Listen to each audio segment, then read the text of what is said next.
Hi எல்லாருக்கும். இன்றைக்கி நம்ம விநாயகர் சதுர்த்திக்கு அரிசி மாவில் ரொம்ப சாஃப்டான பஞ்சு போல் கொழுக்கட்டை எப்படி செய்கிறதுன்னு பார்க்கலாம் வாங்க. பூர்ணமும் ஒரு 10 நிமிஷத்தில் டக்குன்னு ரெடி பண்ணிடலாம். அதுக்கு ஃபஸ்ட்டு ஒரு மிக்சி ஜார் எடுத்துக்கோங்க.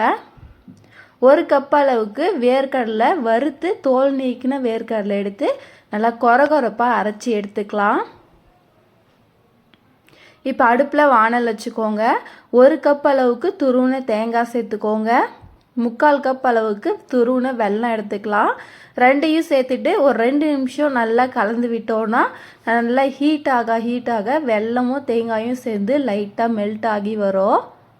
இப்போ ஒரு 2 டேபிள் ஸ்பூன் அளவுக்கு தண்ணி சேர்த்துட்டு நல்லா கலந்து விட்டுக்கோங்க.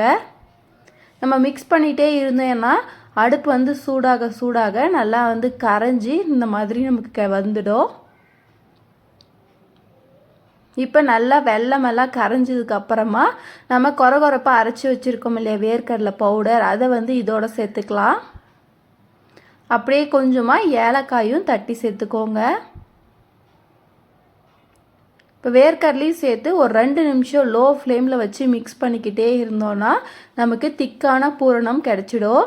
எப்போவுமே வெல்லம் சேர்த்தோன்னா அது கூட வேர்க்கடலை சேர்த்து செய்யும்போது டேஸ்ட்டு ரொம்ப சூப்பராக இருக்கும். இப்போ பூரணம் ரெடி ஆயிடுச்சு.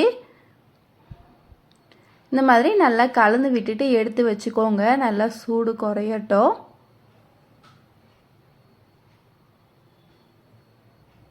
இப்போ அடுப்பில் ஒரு பாத்திரம் வச்சுக்கோங்க.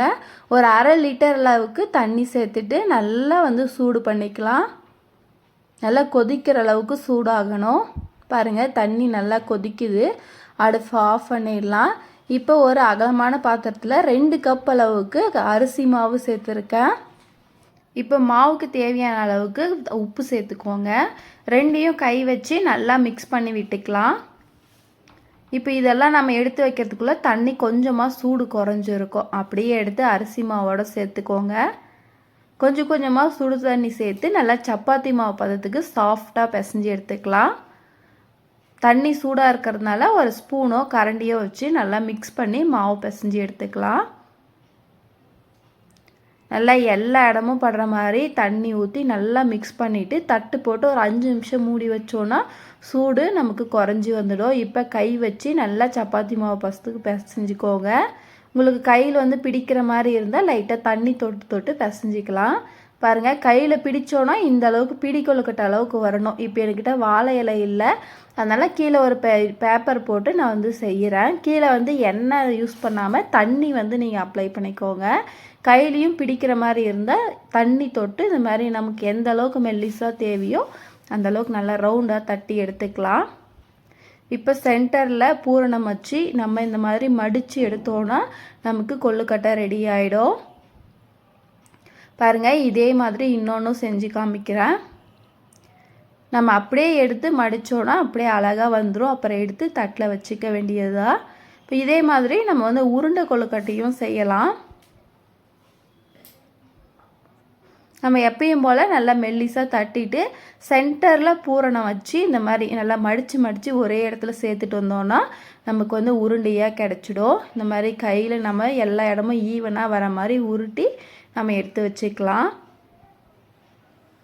நம்ம கொழுக்கட்டை அச்சியே இல்லாமல் நல்லா சூப்பராக கொழுக்கட்டை செஞ்சிடலாம்.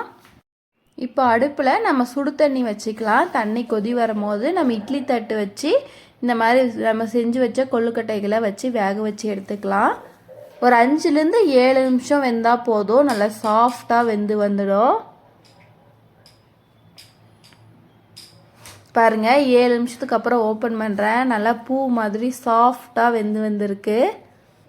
இப்போ நம்ம இதை எடுத்து வெளியே தட்டில் வச்சுக்கலாம். இதுக்குன்னு தனியாக எந்த மாவும் நம்ம கடையில் வாங்காமல் வீட்டில் இருக்கிற மாவை வச்சு பூரணமும் ரொம்ப ஈஸியாக ரெடி பண்ணி இந்த மாதிரி கொழுக்கட்டை செஞ்சு பாருங்கள். டேஸ்ட்டும் ரொம்ப சூப்பராக இருக்கும். ட்ரை பண்ணிவிட்டு ரெசிபி எப்படி இருந்ததுன்னு மறக்காமல் கமெண்ட் பண்ணுங்கள். வீடியோ பிடிச்சிருந்தால் லைக் பண்ணுங்கள், ஷேர் பண்ணுங்கள், சேனலை சப்ஸ்கிரைப் பண்ணுங்கள். தேங்க்யூ.